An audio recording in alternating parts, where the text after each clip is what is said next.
But what about people who feel like you're punching down? Like you are not a trans person.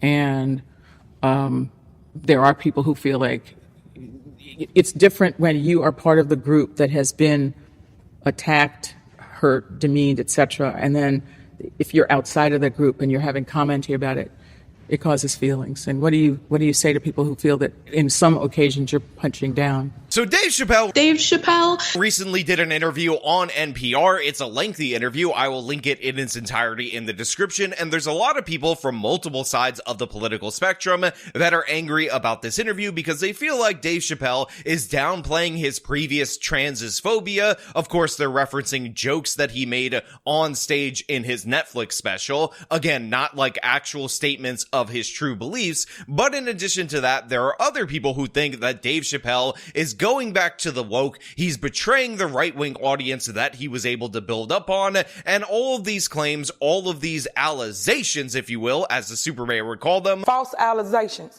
and not facts, happen to be fake and ridiculous. And this is what we're going to talk about today. This is what we're going to discuss. But before we do, I want to thank everybody who supports this channel via actualjusticewarrior.com/join.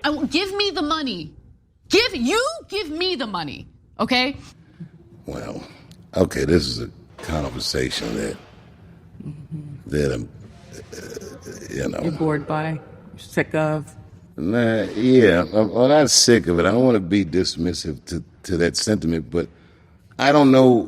That's a tough one for me because so much of that was a media phenomenon. What was happening in actual life versus how the media was reporting on my show. And I feel like the way they reported on that show was rage baiting to some degree. And there's so many different branches to talk about it. But I would say that, not everything is for everybody. I don't tell country artists what to sing about if I'm not going to go see a country show. So if you guys will recall, there was a lot of controversy, and by the way, unnecessary controversy about Dave Chappelle's and Netflix specials, his big comeback tour, because Dave dared to go after the tranzez individuals, dared to make jokes about them, and obviously, according to the left-wing media, that is punching down, that is no good, that is no bueno. But the thing is, a lot of people at the time, except for me over here on this channel, who understands Dave Chappelle, who has seen his comedy, who understands the one common theme in said comedy, didn't really get on board full with the Dave Chappelle is rebuking the woke kind of thing, because I understood where Dave Chappelle was coming from, because it was actually 100% clear from his comedy special. But the thing is, at NPR, they don't get it. They don't understand it. So even though they're doing an interview to celebrate Dave Chappelle saving an NPR station that is in his hometown of Ohio, and it's not really his hometown because he's from DC, but when his parents split up, his dad ended up moving to this area of Ohio, they could not help but ask him about it. They could not help but mention punching down. And to me, I think his response is absolutely clear, even though people are getting really upset about it. I'll give you an example. This is before I learned the phrase, I respectfully decline. And I was on Capitol Hill, and everybody ran up to take pictures with me from every congressional office.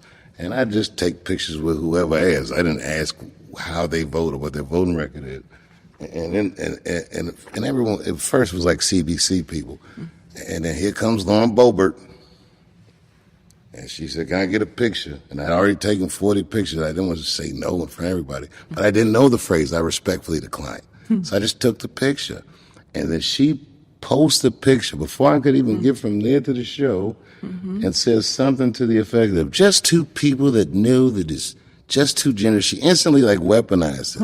Or politicize it. So I got to the arena and I lit her ass up for doing that. And she should never do that, person like me. Now she knows what's up. Yeah, you do whatever the fuck you're doing. Excuse my language. You do whatever it is you do, but don't get me out of the splash zone. So to a lot of people, it's going to sound like Dave Chappelle was appealing to the right wing and then he backstabbed the right wing, or that he's trying to rewrite history. But the fact of the matter is, a lot of the outrage associated with this, as Dave Chappelle says, was due to people deliberately writing down his jokes, making inflammatory headlines, doing rage bait, which is absolutely 100% the case, and of course, not understanding the point that Dave Chappelle was making while he was joking about the tranzez individuals. Because sure, while he was somebody who was calling out a lot of the excesses of that community. He was doing so in a comedic way because he's a comedian, but the overall point, the core of what Dave Chappelle was saying, and what he's saying right here, where he says that he is the champion of certain people, but he's not necessarily your champion. It's important because every opinion that you could think of is championed in a room.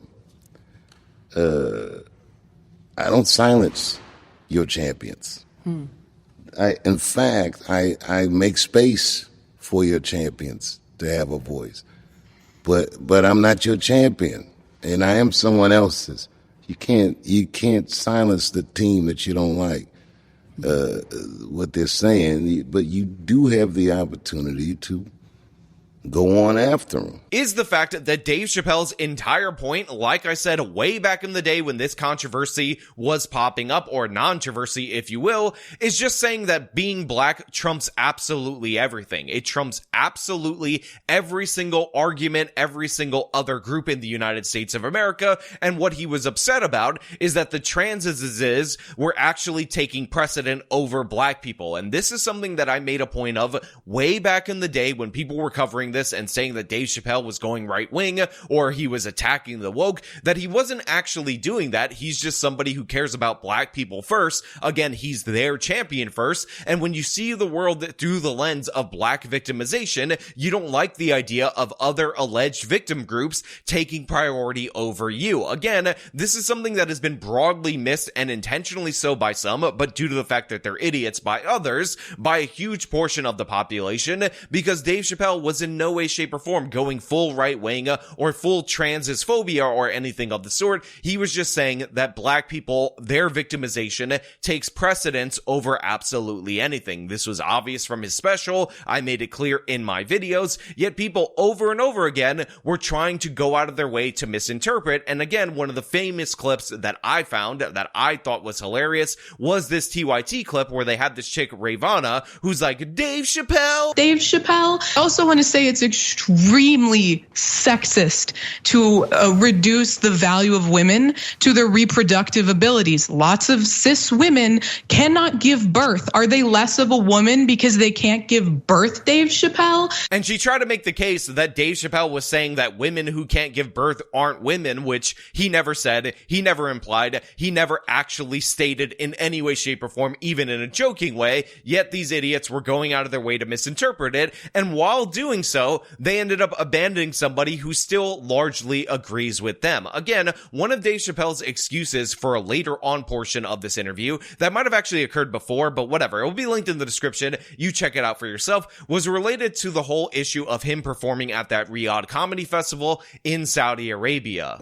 I got all that flack for doing that festival in Saudi Arabia, but in Saudi, I don't think that festival would have been legitimate if I wasn't there. You think you're creating space for them that wouldn't exist? At the very least, and this is not nothing, that must have felt incredibly cathartic if you can't say everything you want to say, but you see somebody model that behavior. Oh, man, you're going to want it. So if you think of all the violence and all the things we export to the Middle East, I think our culture is the best export we got. But I didn't feel wrong being it. Now, initially, Dave says, it's important to do comedy, and he understands why people are talking about it. But the fact is, no money is clean money. Everything that you do is influenced by some kind of terrible circumstance. And in addition to that, he ends up calling out the United States of America for, guess what? Evil white racism, saying that they have the money that has dead slave owners on it. And that's not really good. And he ends up even additionally to that, making the case that nobody had a problem with Saudi Arabia investing in all sorts of other things until Dave Chappelle went over there, which honestly just plays to his ego, his self-centeredness, because people absolutely had an issue with Saudi Arabia doing sports washing and all sorts of other things. This was the whole dispute between the PGA and the Saudi Arabian Golf League, where you would actually be banned from PGA tournaments if you went to play for the Saudis. You had no qualms? I won't say that. They asked me to go years before that, and I said no for that very reason.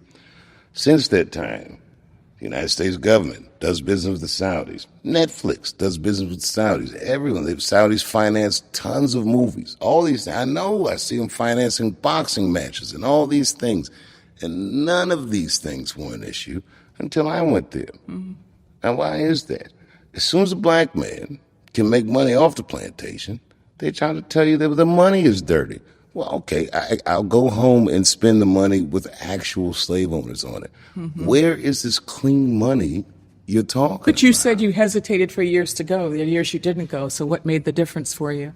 Time. So in my opinion right here, his responses to nearly all of this controversy are absolutely terrible. They're ridiculous. Again, they're double standards. They're about victimizing himself, about advocating for, oh my God, black people are the ultimate victims, which by the way is perfectly in line with why he was making jokes about trans people. But setting that aside from a time, that is not really the main issue that I have with Dave Chappelle performing in Riyadh, Saudi Arabia. Because in reality, there is something to be said about you bringing stand-up comedy over there. You introducing an audience that lives under a repressive society to this art form that I think perfectly justifies people going over there. Now, to be clear, they also received huge payments. That's why they did it. They did it for the money. Make no mistake about it. But the fact is, you could make this argument, and I think that argument is completely valid. In fact, Bill Maher ended up making this argument in favor of the comedians that went over there, even though Dave Chappelle went on to later attack Bill Maher and make the issue about Israel, which, by the way, is just another form of the derangement that we see time and time again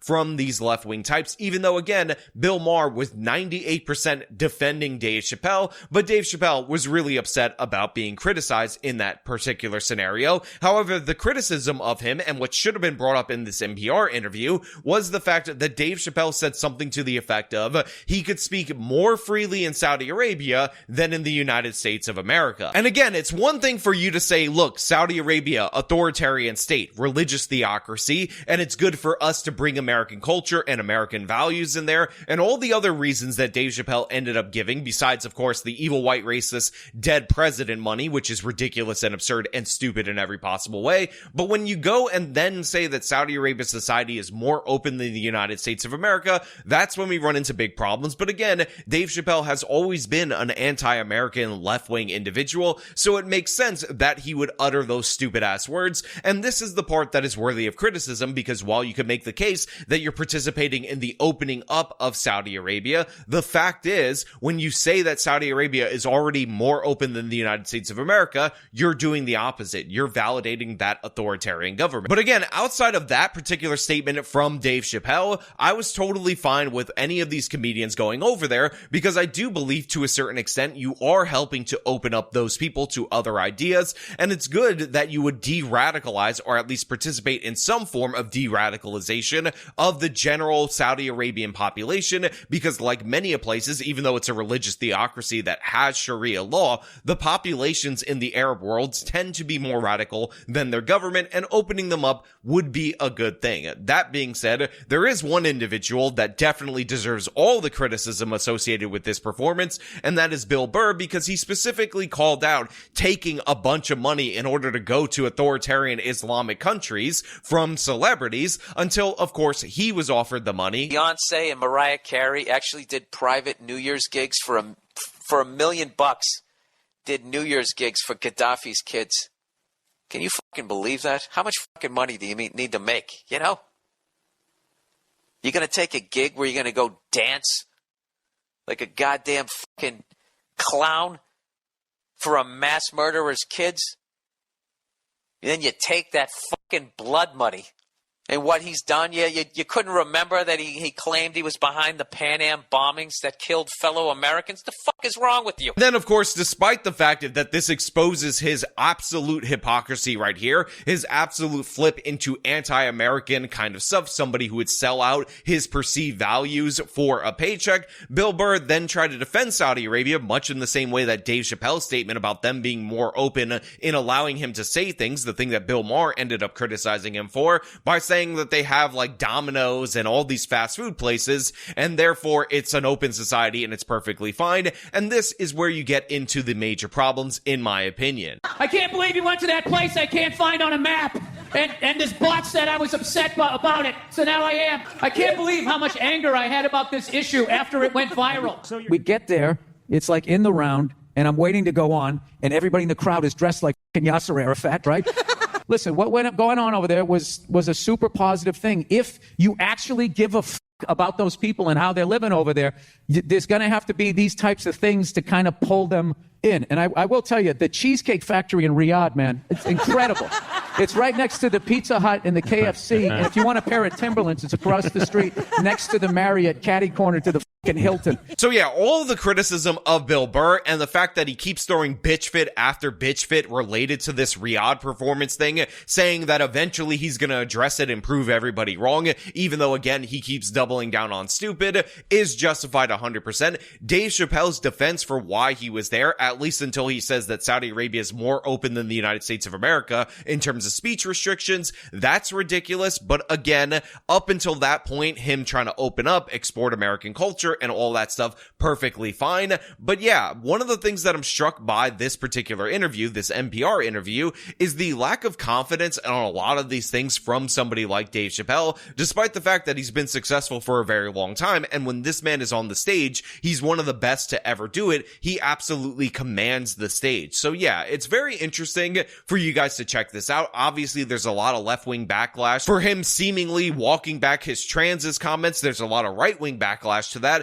But honestly, in that regard, I think he's the most consistent. To me, the main issue right there is the fact that the NPR so-called journalist didn't actually ask him what the core of the Saudi Arabian criticism actually was, and allowed him to skate and say being black is worse. We should ignore what's going on in Saudi Arabia because, oh my God, dead slave owners on American money, America racist, even though, again, he's not even going to ever address the Arabian slave trade and how it went on for far longer than, of course, the transatlantic slave trade. But you know what? Those are just my thoughts. I want to know what you guys think about all this down in the comments below. As per usual, if you like this video, show them by leaving a like, subscribe for more content, follow me on my social media, support me via the support links in the description of this video. This has been me talking about Dave Chappelle having a weird, awkward interview that many of people are misinterpreting. Till next time.